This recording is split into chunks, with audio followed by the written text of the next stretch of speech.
Аламыз ауызға салып жібересің. Айналдырасың бүйтіп. Поверните, бәріміз білеміз ғой, жасыратын ештеңесі жоқ қой. Еще сондайда, как будто сен ан жақтан біреу қарап тұрғандай, түріңді күшті қылып кәдімгі. Модельный түр жасап. Бүйтіп айналдырасың ғой кәдімгі. Бүкіл басыңның астының, бүкіл мойныңның асты, анандай фото сенде өзіңде жоқ шығар құрсын бар ғой.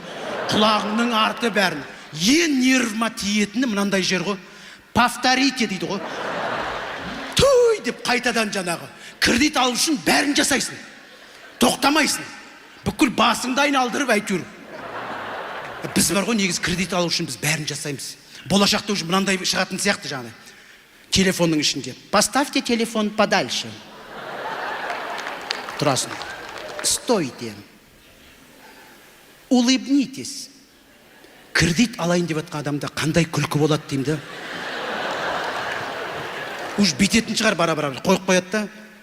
Потанцуйте деп. Налево. Вверх. Вниз. Уж мынандай да шығатын шығар. Спойте песню деп. Алу үшін бар ғой, бәріне дайынбыз деймін. Уж кредит алып атқан кезде жаңа. Жатыр едім жайлауда, пішін шауып ай, ақ көйлегім су болдай, жаңбыр жауып ай. Біреу ескі кіріп қалса, жау есті мен кредит алып атырмын. Неғып жағаласыңдар деп. Өміріміз сол болғасын ба?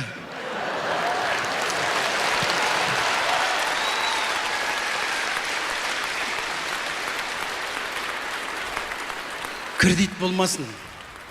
Мен арманым бар ғой, бәріміздің де қазір неше түрлі алаяқтар көбейіп кетті ғой. Біздің атымыздан кредит алып атырғандар. Талай адам зардап шегіп атырғандар бар. Талай адам сол нәрсеге ілік қалып атқандар бар. Мен кей кезде ойлайым бар ғой. Ана кредитіңді, телефоныңды ашып қалған кезде 1 миллион жаңа бір доллардай ақша тұрса ғой деймді. Қайдан келді десе, білмеймін. Біреу сенің кредитіңе неңе салып жібергенде ақшасын. Сондай күнді бәріміз армандаймыз. Қазір бәріміз ақша ұстамай қалдық қой. Қазір наличка жоқ. Қазір біреудің қалтасынан ақша сұрашы просто. Қазір ақша ұстағанға көп болды. Өйткені мына ақша, наличка ақша ұстасақ біз қадірін түсінеді екенбіз бар ғой. Біз қазір карточкаңда ақша тұрса, бір как будто бір білмеймін, біреудің ақшасын жұмсап атқан сияқты боламыз ғой. Расымен сондай. Телефонның ішіне кіріп кеттік. Телефонның ішінде бүкіл документіміз бар, бүкіл неміз бар, бүкіл кредит ақшамыз бәрі сондай. Магазинге барған кезде біреудің ақшасын жұмсап атқан сияқтымыз. 200 мың теңгені егер счетқа салып қой, 200 мың теңгені наличка қойып қойшы, қайсысын бірінші жұмсаймыз көбірек? Счеттағын жұмсаймыз. Өйткені ол біреудікі секілді. Магазинге барасында тек балдарға не керек? Анау ма? Мә, тұл. Сен не аласың бірдеңе? Тұл. Сен тағы не аласың аға? Тұл. Сосын отырасың. Тұл. Бітті. Жоқ, расымен ғой. Біреудікі сияқты жұмсап отырамыз да. А наличка ақша ұстасаң, оны үйтіп жұмсамайсың. Ана 5000 теңгені қолыңа ұстап алатын, баяғыда білесіздер ғой, 5000 теңге. Ана ақшаны қолыңа ұстасаң, тамыр арқылы жүрегіңе барып, ол ақасы миыңа сигнал беріп тұрады екен ғой. Телефонның ішіндегі сигнал бермейді. Қолындағы наличка кәдімгі жұмсамайсың ғой. Біз қазақтың өзі бәрін қолмен сезеді.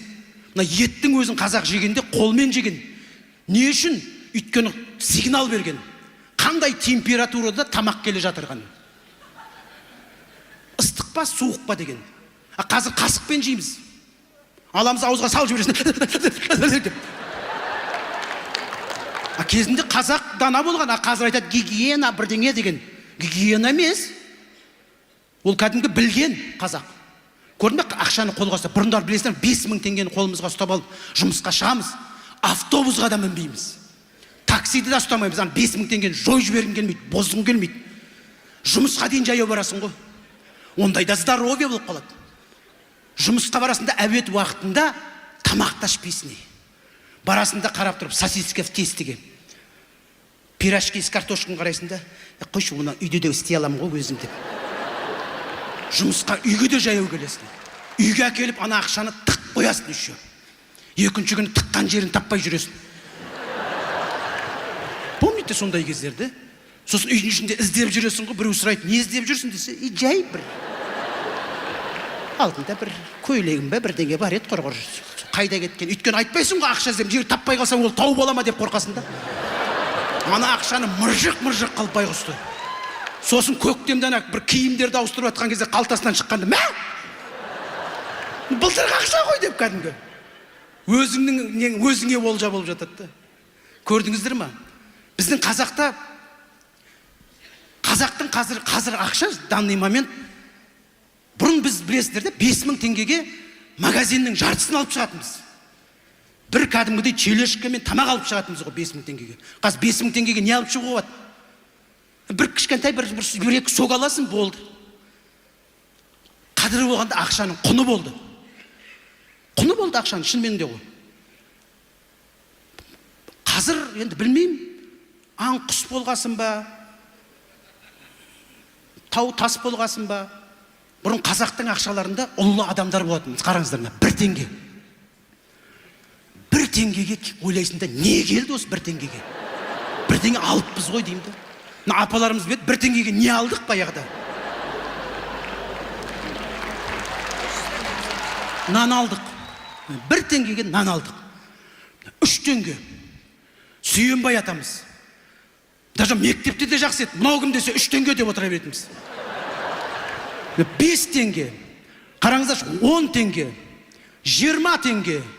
50 теңге. 100 теңге. 100 теңгенің өзіне бір үйдің ішінде құдалық жасап жүретінбіз. Мен ойлаймын, қазіргі осы теңгелерімізге қазақтың ұлыларын бір қайтару керек секілді ме деп ойлаймын. Сонда осындай аталарымыз тұрғанда теңгеміздің құны түспейтін секілді. Әрқайсымыздың арманымыз ғой. Таңертең тұрғанда шотымызда шіркін-ай кем дегенде 1 миллион теңге жатса, соған асқан бақыт бар ма дейсің ғой.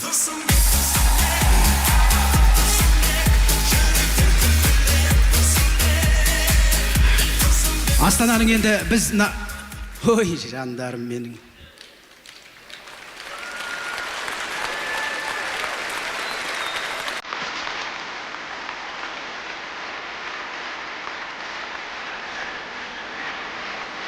Мұн жақтан келдік. По росту. Папасының қыздары.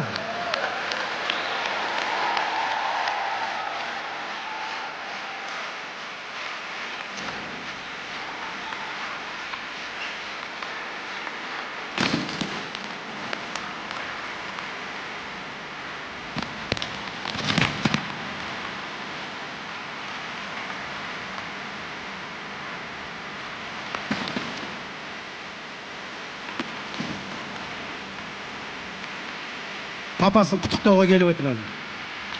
Ей, жандарым сол. Красавица ағам. Рахмет, жандарым сол. Папасының еркелері ғой.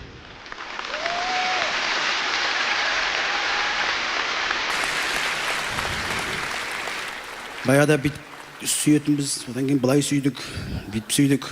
Қазір былай сүйетін болды ғой жұбалтарымыз. Өсе беріңдер, жандарым сол.